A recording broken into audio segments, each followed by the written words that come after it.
കന്യാകുമാരിയിൽ കുറച്ച് സമയം കൂടെ നമുക്കിനി ബാക്കിയുള്ളൂ. രാവിലെ 5:30 എഴുന്നേറ്റു സൺറൈസ് കാണാൻ പോകാനുള്ള തയ്യാറെടുപ്പിലാണ്. വണ്ടർ ട്രിപ്പിന്റെ പുതിയൊരു വീഡിയോയിലേക്ക് എല്ലാവർക്കും സ്വാഗതം.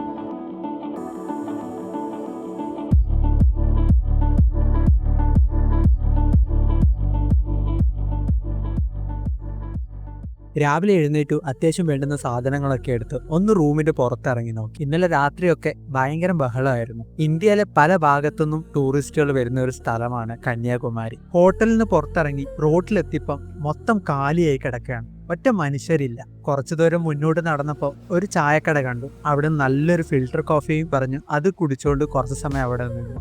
6:20 സൺറൈസ് ടൈം കാണിക്കുന്നത്. ഇന്നലെ നമ്മൾ ഗാന്ധി മണ്ഡപത്തേക്ക് പോയ റോഡാണ് ഈ കാണുന്നത്. ഈ റോഡ് നേരെ പോയാൽ ഗാന്ധി മണ്ഡപത്തിന്റെ ഫ്രണ്ടിലാണ് എത്തുന്നത്. ഈ റോഡ് കുറച്ചു ദൂരം നടന്നു കഴിയുമ്പോൾ ലെഫ്റ്റ് സൈഡിൽ ഒരു ചെറിയ ബോർഡ് കാണാം. ലൈറ്റ് ഒക്കെ വെച്ചിട്ടുള്ള സൺറൈസ് വ്യൂ പോയിന്റ് എന്ന് എഴുതി വെച്ചിട്ടുണ്ടാവും. ആ ബോർഡിൽ കാണുന്നത് പോലെ ലെഫ്റ്റ് എടുത്ത് നേരെ നടന്നു കഴിഞ്ഞാൽ നിങ്ങൾ വ്യൂ പോയിന്റിലെത്തും. വ്യൂ പോയിന്റ് അടുക്കും തോറും ആളുകളുടെ എണ്ണം കൂടിക്കൂടി വരാൻ തുടങ്ങി. ഇത്രയും ആളുകൾ ഇവിടെ സൺറൈസ് കാണാൻ വരുന്നുണ്ടോ എന്ന് കണ്ടപ്പം അത്ഭുതപ്പെട്ടുപോയി. അരമണിക്കൂറോളം കാത്തിരുന്നിട്ടാണ് ചെറുതായൊരു വെളിച്ചമൊക്കെ വന്നത്. 6:30 ആയപ്പോഴത്തേക്കും പലരും മടങ്ങിപ്പോയി. ഇതാണ് സൺറൈസ് എന്നുള്ള തെറ്റിദ്ധാരണയും പിന്നെ കുറെ സമയം നിന്നതിന്റെ മടുക്കും.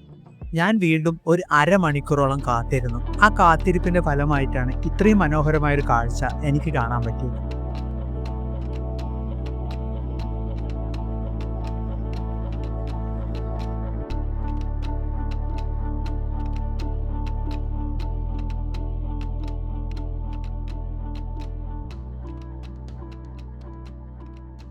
നമ്മൾ ഇത്ര സമയം സൂര്യോദയം ആസ്വദിച്ചുകൊണ്ടിരുന്നത് ഈ ഒരു സ്ഥലത്തിന് കന്യാകുമാരി എന്ന് പേര് വരാൻ കാരണമായ ഏകദേശം 3000 വർഷത്തോളം പഴക്കമുള്ള കന്യാകുമാരി ദേവി ക്ഷേത്രത്തിന്റെ ഫ്രണ്ടിൽ നിന്നാണ്. വളരെ രസകരമായ ഒരു കഥയാണ് ഈ ഒരു അമ്പലത്തിന്റെ പിറകിൽ.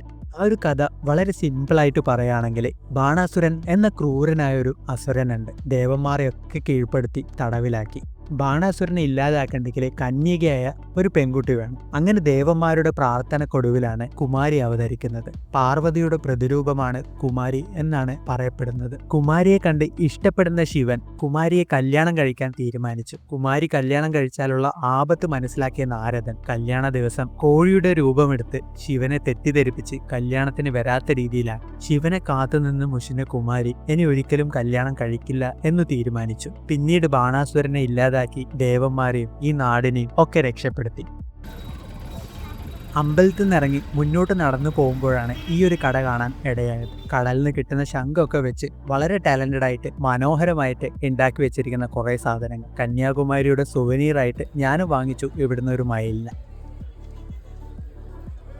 സമയം 7 മണിയാകുമ്പോഴത്തേക്കും വിവേകാനന്ദ പാറയിലേക്ക് പോകാനുള്ള ബോട്ട് കയറാനുള്ള തിരക്ക് കണ്ട് ഞാൻ ഞെട്ടി. 8 മണിയോടെയാണ് ബോട്ടിംഗ് സ്റ്റാർട്ട് ചെയ്യുന്നത്. പക്ഷെ 1-2 മണിക്കൂർ മുന്നേ ഇവിടെ വന്ന് ക്യൂ നിന്നിട്ടാണ് ആളുകൾ ബോട്ട് കയറി പോകുന്നത്. പ്രത്യേകിച്ച് ഞായറാഴ്ച ദിവസങ്ങളിൽ നല്ല തിരക്കായിരിക്കും.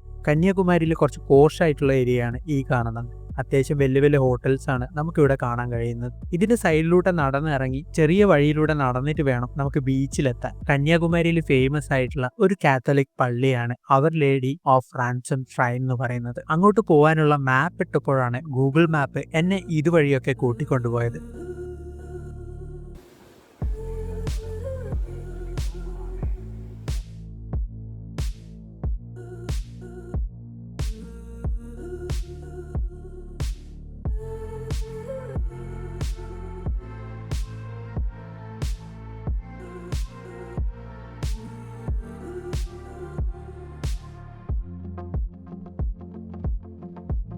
ഏതൊക്കെയോ വഴിയിലൂടെ നടന്ന് അവസാനം പള്ളിയിലെത്തി. ഇന്ന് ഞായറാഴ്ച ആയതുകൊണ്ട് തന്നെ കുർബാനയൊക്കെ നടക്കുന്ന തിരക്കാണ്. അതുകൊണ്ട് നമുക്ക് അകത്ത് കയറി കാണാൻ പറ്റിയില്ല. പുറത്തുനിന്ന് ഈ കാഴ്ചകളൊക്കെ കാണാൻ പറ്റും.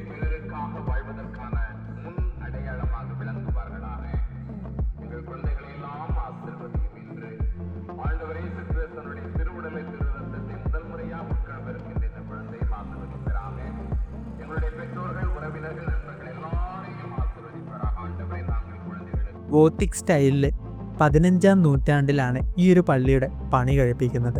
നല്ല മനോഹരമായിട്ട് വെള്ള കളറിൽ ആ ഒരു നീല കടലിന് അടുത്ത് ആകാശ ദൃശ്യത്തിലൊക്കെ കാണുമ്പോൾ വളരെ ബ്യൂട്ടിഫുൾ ആയിട്ടുള്ള കാഴ്ചയായിരിക്കും നമുക്ക് കാണാൻ പറ്റുന്നത്. 10:10 ട്രെയിനിലാണ് ഞാൻ ടിക്കറ്റ് ബുക്ക് ചെയ്തിരിക്കുന്നത്. അതുകൊണ്ട് വളരെ കുറച്ച് സമയം മാത്രമേ നമുക്കിനി ബാക്കിയുള്ളൂ. തിരിച്ച് നടന്നു പോകുന്ന വഴിക്കാണ് വേറൊരു പള്ളി കാണാനിടയായത്. ഈ പള്ളിയുടെയും പണിയൊക്കെ പൂർത്തിയായി ഈ കടലിന്റെ സൈഡിൽ നിൽക്കുന്നത് കാണാൻ പ്രത്യേക ഒരു ഭംഗിയായിരിക്കും.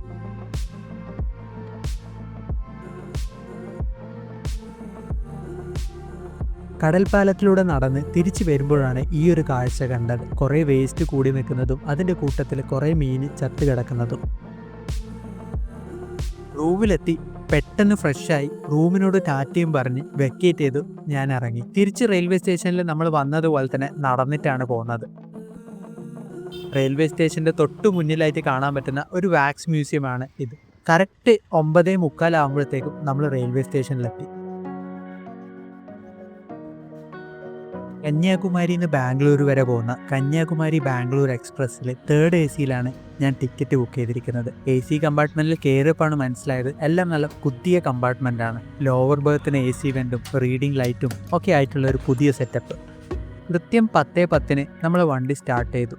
വെസ്റ്റേൺ ഗഡ്സിൻ്റെയൊക്കെ മനോഹരമായ കാഴ്ചകളൊക്കെ കണ്ടുകൊണ്ടാണ് നമ്മളെ മടക്കയാത്ര. കൊച്ചിയിലെത്തുന്നതോടെ ഈ യാത്ര ഇവിടെ തീരുകയാണ്. കന്യാകുമാരി എപ്പിസോഡൊക്കെ ഇഷ്ടപ്പെട്ടിട്ടുണ്ടെങ്കിൽ വീഡിയോസൊക്കെ ലൈക്ക് ചെയ്യണം, എല്ലാവർക്കും ഷെയർ ചെയ്യണം, അഭിപ്രായങ്ങൾ കമൻറ്റ് ചെയ്യാൻ മറക്കരുത്. കൃത്യം 5:35 ഞാൻ കൊച്ചിയിലെത്തുന്നത്. ഇനി നേരെ വീട്ടിലേക്ക്. പുതിയൊരു വീഡിയോ ആയിട്ട് കാണുന്നത് വരെ സ്റ്റേ ട്യൂൺ. ബൈ.